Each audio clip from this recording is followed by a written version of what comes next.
कराड चिपळूण राज्य महामार्ग बंद झालेला आहे। जोरदार पावसामुळे राज्य महामार्ग बंद ठेवण्यात आलाय। कराडहून कोकणात जाणारी वाहतूक ठप्प झाली। रस्त्याचे काम सुरू असल्याने पर्यायी रस्ता वाहून गेलेला आहे। ठेकेदारावर गुन्हा दाखल करण्याची नागरिकांकडून आता मागणी होत आहे। जोरदार पावसामुळे राज्य महामार्ग बंद ठेवण्यात आलेला आहे। कराडहून कोकणात जाणारी वाहतूक ठप्प झाली। रस्त्याचे काम सुरू असल्याने पर्यायी रस्ता वाहून गेला। ठेकेदारावर गुन्हा दाखल करण्याची आता नागरिकांकडून मागणी होती आहे।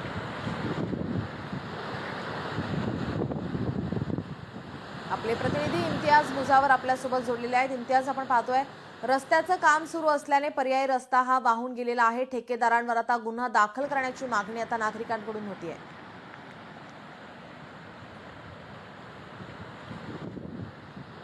नक्कीच पूर्ण सातारा जिल्ह्यामध्ये गेल्या 24 तासामध्ये जो पाऊस पडलेला आहे तो विक्रमी आणि रेकॉर्ड ब्रेक पाऊस पडलेला आहे। एकंदरीत कराड चिपळूण हा रस्त्याचा गेल्या काही 4 ते 5 वर्षापासून हा मुद्दा ऐरणीवर आहे। अद्यापही त्या परिसरातील रस्ते पूर्णतः कुठं झालेले नसल्याचे संताप नागरिकांमध्ये आहे। एकंदरीत सातारा जिल्ह्यातील गेल्या पूर्णतः 10 ते 15 दिवसापासून जो मुसळधार पाऊस पडतो, फलटण मान तालुक्यामध्ये मोठा फटका याचा बसलेला आहे।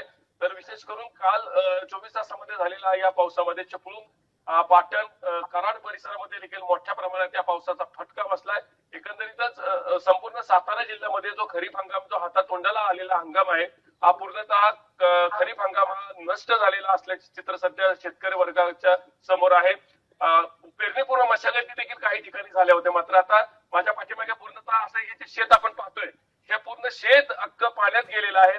अशी अनेक शेती जलमय झाले असल्याची परिस्थिती सातारा जिल्ह्यामध्ये आहे। शेतकरी वर्ग मोठ्या प्रमाणात चिंतेमध्ये आहे।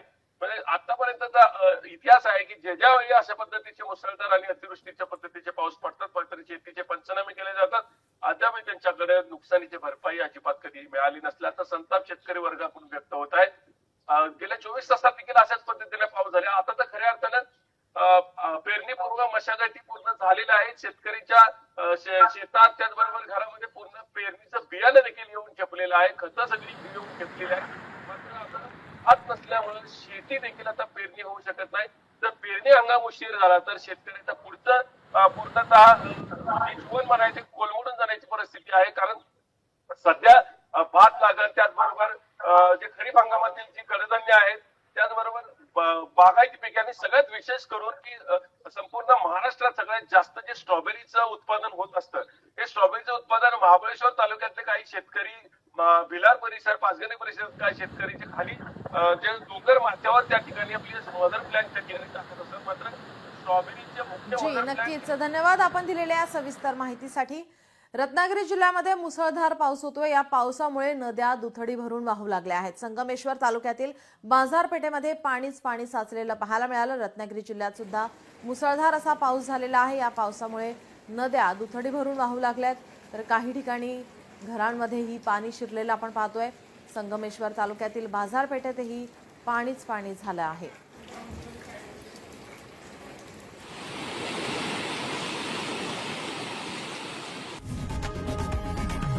लोकशाही मराठी ऐका, पहा, जागरूक रहा।